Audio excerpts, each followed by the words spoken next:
having to endure these types of images and these types of symbols that many found hurtful and offensive, but couldn't take any action. After years and years of this, suddenly people became woke. And within that space of time, very quickly, a lot of changes happened. Same thing with the Confederate statues, which is an ongoing debate. But many of them have been removed. In this area where I live, Northern Virginia,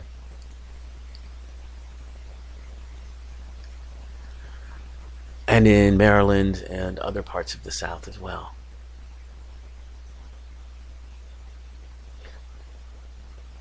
So that's, to my mind, what's great about this word woke. I mean, it really says it all. And this is what's happened this weekend in this March for Our Lives, where hundreds of thousands of demonstrators came to the nation's capital yesterday, demanding action against gun violence. Now, if there's been anything that's been a contentious issue, it's guns and gun safety and gun regulations. And just like those other, examples I gave you, years and years and years have been spent trying to get something done on this issue, and years of really hostile debate and inability to get anything done. And really, even among people who agree there should be gun legislation, there wasn't much, didn't seem to be much motivation to do anything about it. Meanwhile, the National Rifle Association wanted to rewrite certain rules, make sure that gun legislation wouldn't be passed, or would be very, very difficult to get passed. But they got active politically in creating their own legislation, including legislation that does not allow for our government scientists to research the health effects of gun violence. Our CDC is not allowed to research that, thanks to legislation created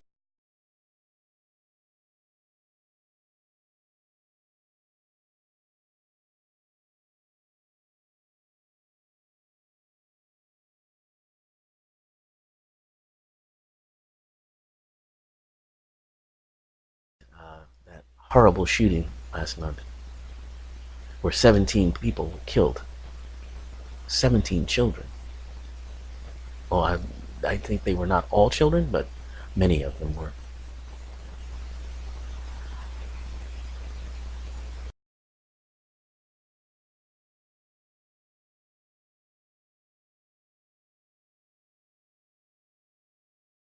Reaction of what I can call wokeness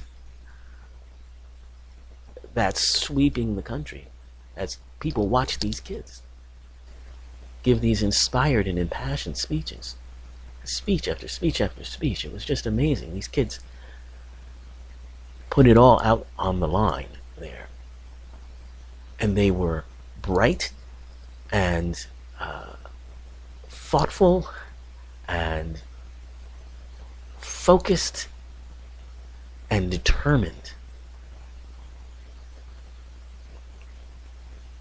And around the world, hundreds of other protests in connection with this protest were taking place everywhere from New York City to Arkansas, a little small city called Jonesboro, who had its own middle school shooting about 20 years ago that's left its mark on that community.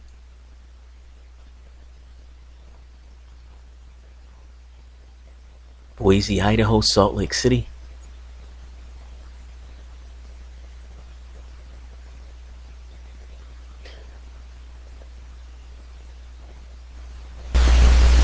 But it's the faces of those students, those Stoneman Douglas High School students,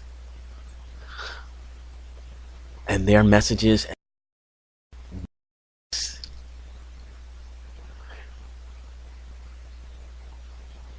that is destined to make some very serious change. I think you're going to see very quickly lasting change happen because of this.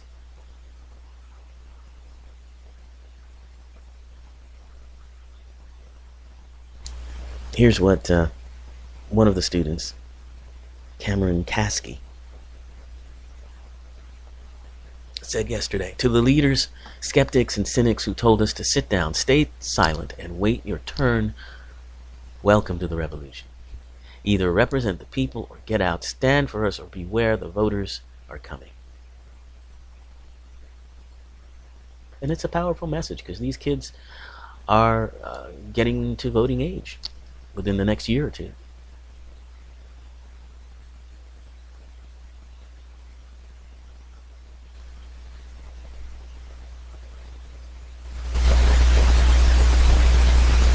There was a senior who had been shot in the leg at Stoneman Douglas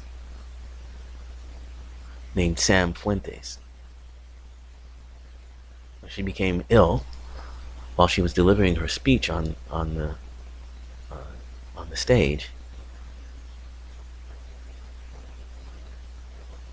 but she recovered and led the crowd in "Happy Birthday" for one of her friends who would have turned 18 had he not been slain in this massacre.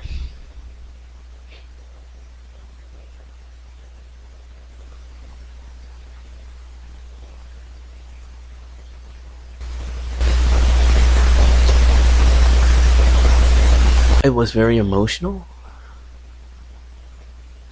and these kids were very compelling, and it was watched across the world. CNN had live coverage. All the news media outlets had live coverage of these kids and their speeches. It was it was amazing. If that doesn't bring tears to your eyes.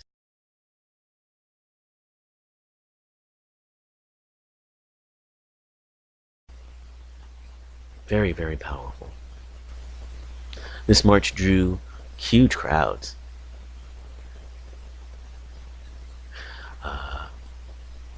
Since I'm here in this area, we get information, we get statistics from the park officials and metro transportation officials who keep records of these things. And according to Metro, there had been about 334,000 trips on the system by 4 p.m. Saturday. And they compared that to 368,000 trips by the same time on the day of Trump's inauguration.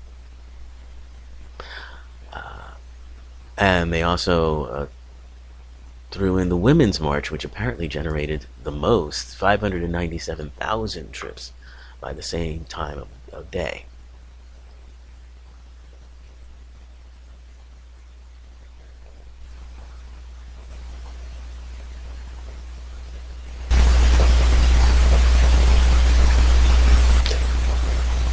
And they were very brave to go down there because there was a lot of fear that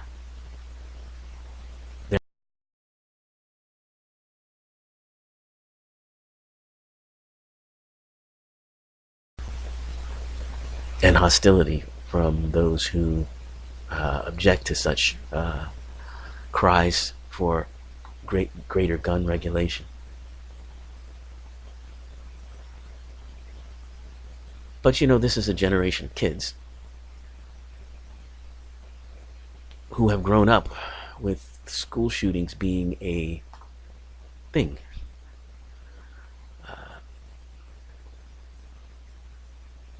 Since Columbine happened, which happened in 1999, so we're talking about almost 20 years ago now. that massacre in Colorado at Columbine High School, which killed 13. Since then, nearly 200 people have died from school shootings, and more than 187,000 students attending at least 193 either elementary or high schools have experienced a shooting on campus during school hours. 187,000 students have been through this.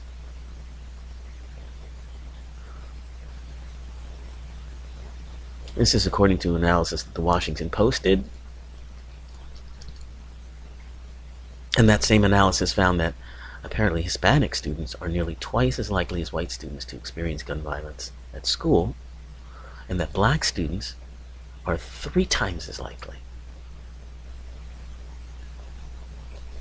And it's interesting, I mean, the black students are clearly the ones who, forgive the pun, but the ones who are in the crossfire of this gun violence. But we don't see their faces all that much. We only seem to hear in great detail when these things affect a large majority of white students.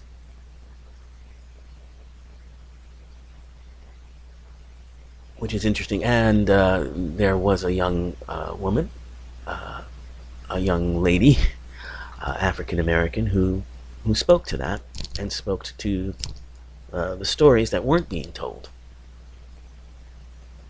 about African American students who face this not only at school, but oftentimes in their neighborhoods and at home.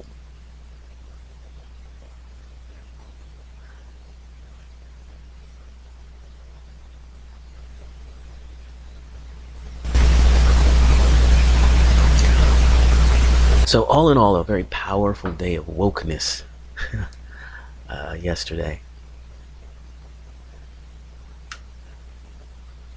So I think that much like the other incidences I referred to, the gay marriage issue, the Confederate flag issue, you're going to now see a tipping point. I think we've got it.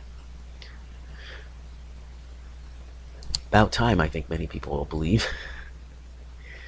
Alright, so moving on then, I want to talk about something that's happening cosmically.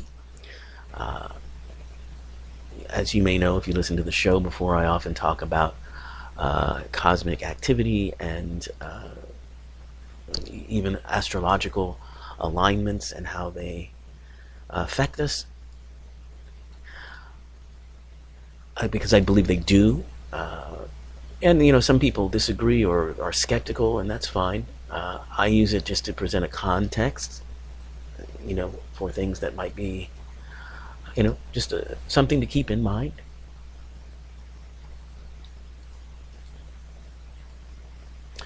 But apparently there have been major solar storms that have been causing powerful energy shifts, anxiety, and fatigue. So if you've been feeling, you know, really frazzled and exhausted, particularly, and we're talking in the time between March 16th and the 26th, and today is the 25th, so we're still sort of in that. It may be because cosmic energy has been at an alarmingly high intensity for some weeks now. This is according to a website called Elephant Journal. It's about the mindful life.